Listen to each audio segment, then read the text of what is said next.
everyone, my name is Shelby and I work at the Dwight Foster Public Library in Fort Atkinson. One of the things I do at the library is a program called Craft Club, and today I want to show you our April project, which is making magazine silhouettes. So first I'm going to show you the supplies you need.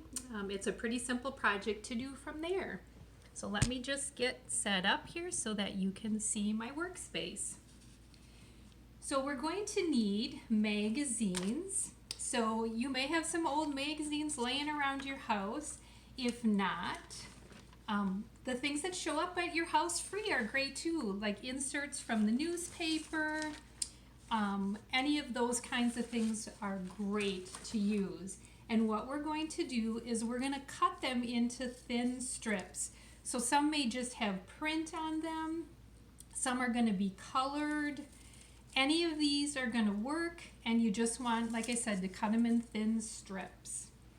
Then you're going to need some sort of a silhouette that you want to fill in the inside of. So it can be an animal that you've drawn or printed out. If you have access to a computer and a printer, you can print something out. If you want to make it really easy and kind of fun too, you can just do geometric shapes. So I made this design by just tracing some things I found around my house, and then also using a ruler to make the squares and the rectangles and the triangles. So that would be another option. I also saw this really cool idea of making a silhouette of a skyline. So I thought that was another fun idea.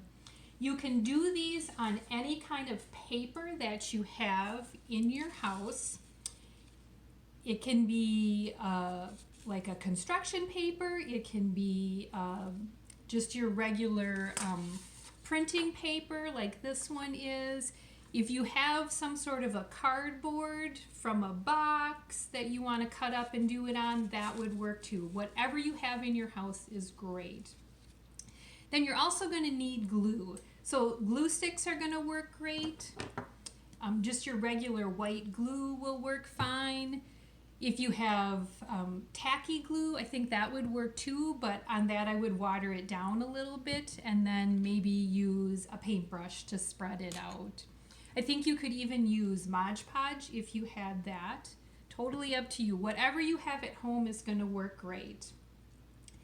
So this one I've started for you just to kind of give you an idea of how it's going to work. So again, we're going to fill in the shape with our strips. So I just have a couple of more that are cut here, and then I'm going to use my glue stick just to spread some glue on the back side of it, and then stick it right down in line with that next piece. And then I'm going to show you how I cut one. So I just cut this edge on a little bit of an angle, and then we'll line it up and we'll cut another little bit of an angle. And again, we're going to spread some glue on the back of that and just add it to the line there. So when you get finished, you're going to have your silhouette is going to be completely filled up with your magazine strips, however you would like it. And remember, it's a craft or it's art. So this is just a process, and there's no right or wrong way to do a project like this. So I urge you to get really creative with it and think outside the box. And I encourage the grown-ups to do these kinds of projects with their kids. It's really fun to get creative with your kids and watch how different people interpret the process and the materials in different ways. It's also really relaxing to do this kind of activity.